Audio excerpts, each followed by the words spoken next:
নহয় নহয় মিছা ব্যাখ্যা আগতে দিছিলতো এতিয়া সেইবিলাক মিছা বুলি প্ৰমাণ হৈ যিমান সময় বাগৰিছে সিমান মিছা বুলি প্ৰমাণ হৈছে 1,90,00,000 কলৈ গ'ল স্বাভাৱিকতে প্ৰতিজন অসমীয়াই প্ৰশ্ন সুধিবই মিছা কথা কিয় কৈছে মিছা কথা কোৱা উচিত নহয় জাতিটোক লৈ নিজৰ ব্যক্তিগত স্বাৰ্থ ৰাজনৈতিক স্বাৰ্থ সিদ্ধিৰ বাবে এটা জাতিক শান্তিপ্ৰিয় জাতিক ভুল কথা কৈ মিছা কথা কৈ ভুল পথে পৰিচালনা কৰাটো অন্যায় এইটো জাতীয় অপৰাধ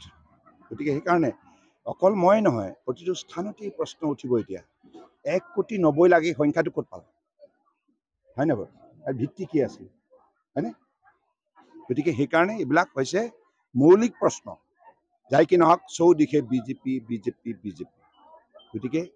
বিজেপি উন্নয়নৰ স্বাৰ্থত আৰু আমাৰ উঠি অহা যিবিলাক ভোটাৰ ইয়াং ভোটাৰ যুৱক যুৱতী ছাত্ৰ ছাত্ৰী তেখেতসকলৰ যাতে ভৱিষ্যতৰ দিনত নিবনুৱা জীৱন কটাব নালাগে প্ৰত্যক্ষ পৰোক্ষভাৱে তেখেতসকলক কৰ্মসংস্থাপন মৰ্যাদা সহকাৰে দিয়াৰ বাবে ইতিমধ্যে আমাৰ মোদী ডাঙৰীয়াই লক্ষ্য স্থিৰ কৰিছে গতিকে বিজেপি চৰকাৰে আগন্তুক দিনত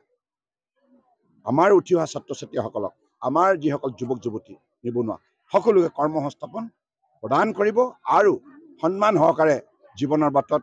আগবাঢ়ি যাবলৈ তেখেতসকলক সুন্দৰ সুযোগ প্ৰদান কৰিব